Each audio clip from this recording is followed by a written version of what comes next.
lahat ho tayo gustong kumita. Tama ba ako? Lahat ng mga Pilipino gustong kumita eh. Lahat tayo gustong kumita na mabilisan. Tama ba ako? So ngayon, sa panahon ngayon, sa hirap ng buhay, lahat ho tayo gustong kumita. Tama?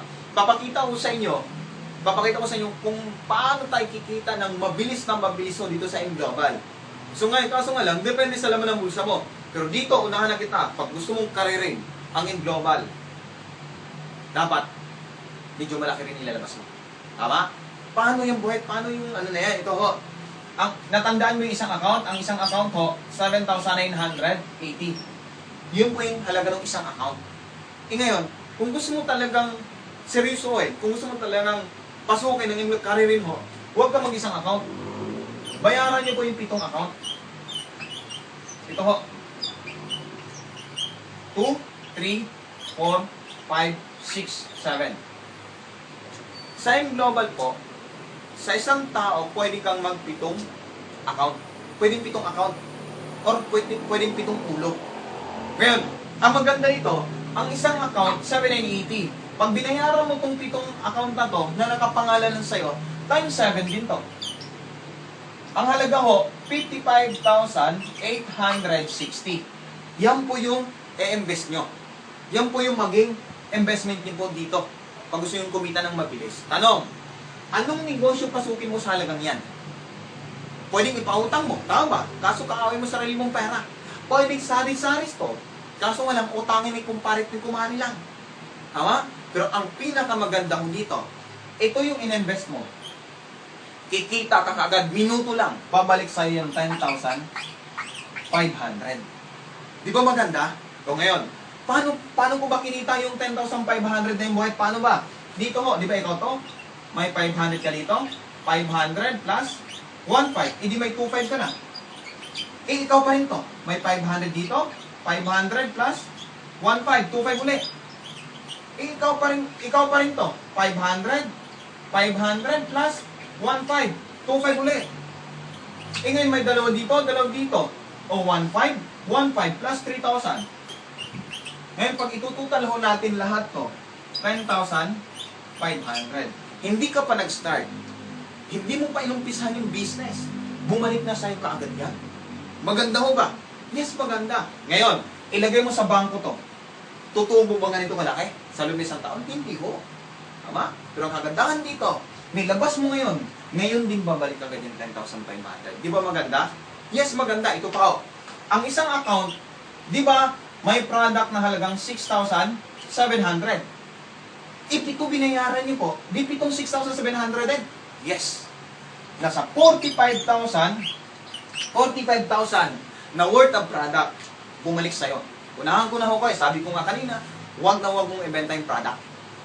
Ipagamit mo sa pamilya mo. Kasi para sa akin ho, mahalaga yung kalusugan ng pamilya ko, kaya hindi ko mabenta din yan. Ginamit ko ho. Tama? Yan pinaka-importante ho. Sa panahon ngayon, grabe, habang sumasarap yung kinakain natin, umiiksi naman yung buhay natin. Tama ba ako? Oo, gagamitin natin yung supplement. Yung supplement na nakakatulong sa katawan natin. Tama? Ngayon, dito halos bawi na, dalawa pa lang, bawi na. Ngayon, ang isang account, may isang scholar. If ito binayaran mo, 7 scholar din po. 7 scholar. 7 rin po pwede mong paaralin. Tanuhin ko po kayo, kaya mo bang magpaaral ng 7 bata dahil sa perang to? Hindi ho. Hindi mo kaya magpa-graduate ng 7 bata dahil sa perang to. Pero dahil sa perang to, lahat ng to, nasa iyo na. Maganda ho ba? Yes. Ngayon, mayroon ka pang 7 free medical check-up. Plus, mayroon ka pang 200,000 accident insurance. Ngayon, dito ho sa 200,000, karamihan sa yung tanong ng iba, if ito binayaran ko, dapat itong 200 din. Hindi ho. Hindi naman tayo malapusa. Hindi malapusa yung buhay natin. Isa na buhay natin. Tama? Kasi ito, nakapangalan lang sa isang tao. Ulitin ko, nakapangalan lang sa isang tao to, kaya isang 200 lang. Malinaw. Okay. Bibi nga pa ng 10,000 medical reimbursement. Isa lang din.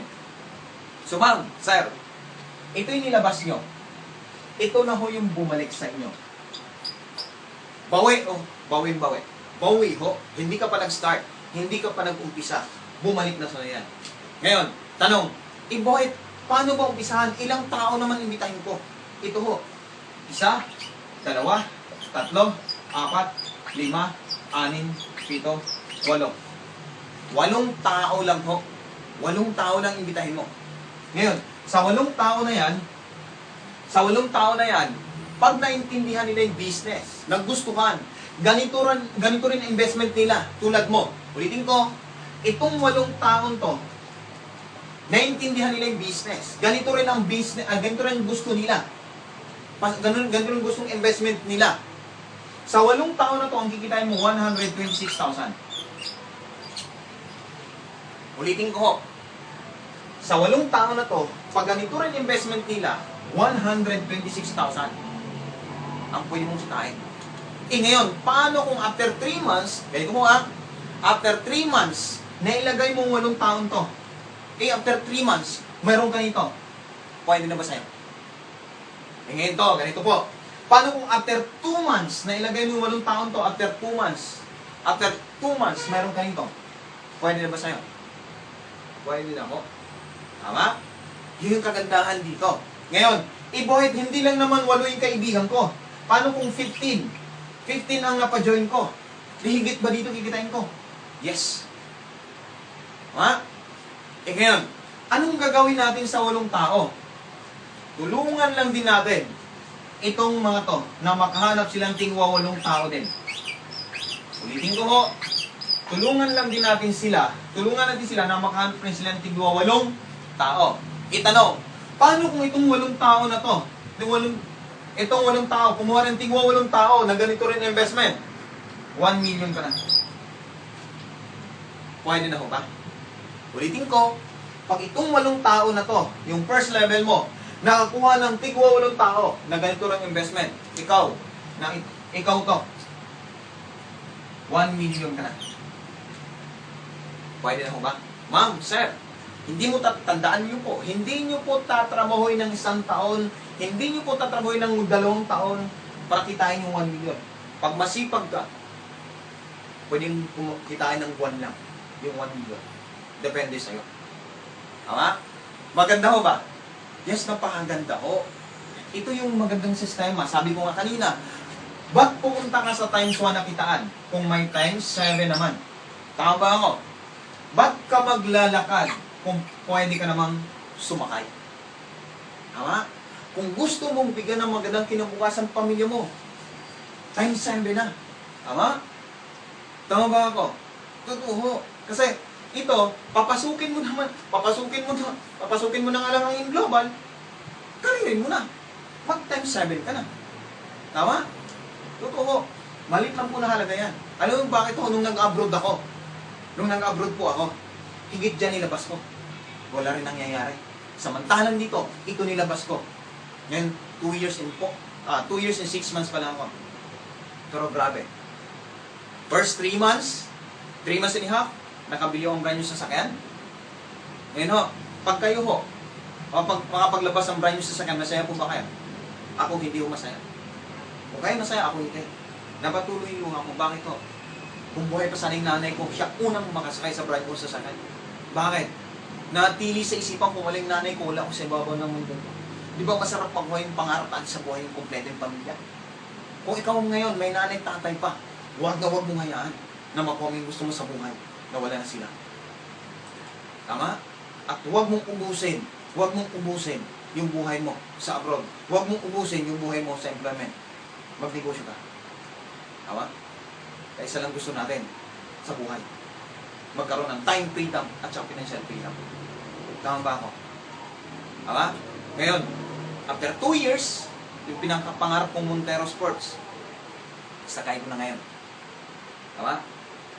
Ngayon, dati nangangarap lang din po ako. Ngayon, grabe. Hindi lang naman sasakyan. Marami pa kaming na-invest. Marami kaming negosyo. Dahil sa inyo. Maraming salamat. Maraming salamat po. Ito, last na ho, bago tayo maghiwalay.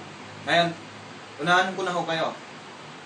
Maraming magsasabi sa inyo, walang kumita dyan, scam, pyramid yan. Tama ba ako? Ma'am, sir, yung magsasabi sa inyo niyan, sila ba ang magpapaon ng pamilya mo? Sila ba ang bibili ng bigas para papakain ng pamilya mo? Hindi naman eh. Tama? Ikaw pa rin. Lagi mong tandaan, hindi nila nakita yung nakita mo. Hindi nila naramdaman yung naramdaman mo. Tama ba ako? Tama? Kaya huwag niyo pong hayaan.